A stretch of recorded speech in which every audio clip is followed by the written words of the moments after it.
Mr. Doug Leroux, how are you? I'm very good, thank you. And yourself? Yeah, very good, really good. Good.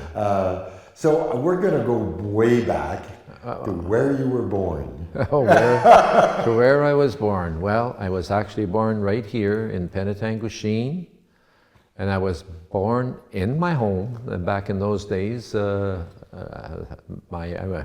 last four boys, we were a family of 11, so the last four boys, I know we were all delivered at home. At home, which was where? Which was the bottom of Point Street.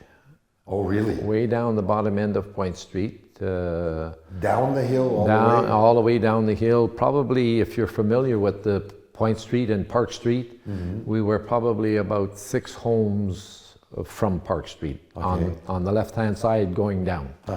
And a family of how many? Well, it's actually, I would say we're probably a dual family, because we're from a family of 11, but there was a gap.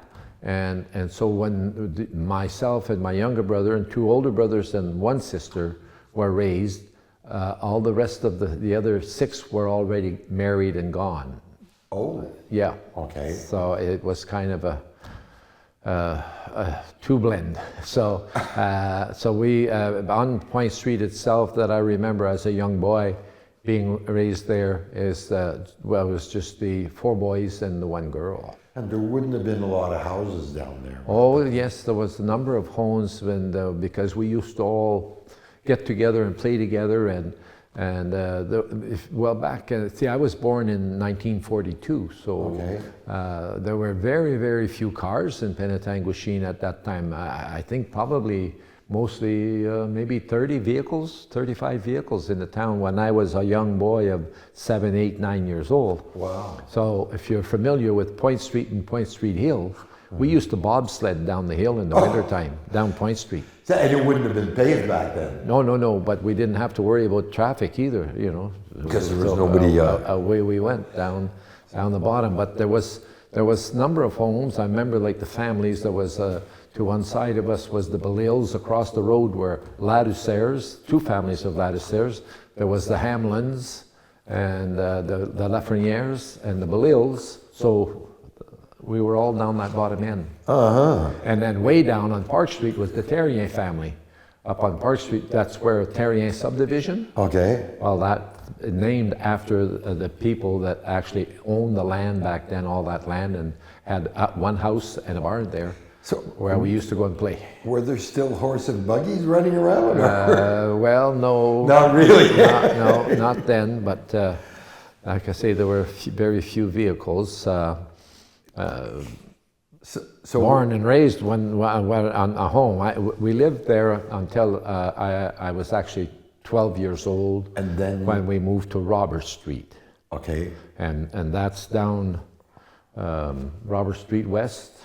There used to be a store at the corner of Dupuis Lane, Dupuis store. Okay, Dupuis, yeah. Okay, well, we were just past that, going back on the left, probably 4 or 5 houses from there. So you just moved around the corner. Yeah, but the difference was that when we lived on Point Street, it was a big property, went all the way back to the Pines, and back then my father was the foreman of Payette Foundries. Okay. And Payette Foundries were right here, where this home is, the Jarlette home. Okay. That used to be a foundry there, J.T. Payette Foundries. And my father was there for, I think, 32 years. He was the foreman of the foundry. There was one back end was a foundry where they did molds and stuff, and the front end was a machine shop, connected. And he was the foreman of the foundry. And besides that,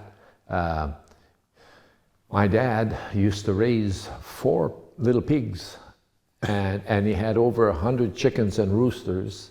We had a big property, and our gardens, the gardens were a mile long. And the 4 boys, that was the rule. We didn't leave to go and play down in the swamp, you know, where the waterfront park is. That was a swamp. Okay. There was no park, there was nothing. And across the road where the Stewart's Bulk Station wasn't existing there at the time, what we call Copeland's Creek. Well, that was a huge creek back when I grew up. Right now it's a trickle, you know. Yeah. But it was very big creek. We used to go and swim in there, And we used to catch smelt way back then. So, but I'm coming through the gardens, is that the four boys, we didn't leave home in the morning to go and play. Until the pigs were fed, the chickens were looked after, the grass was cut, and the gardens were weeded. And then we could go.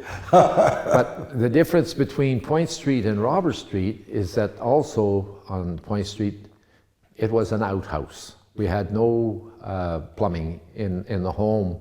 All that bottom end, there was full of artesian wells.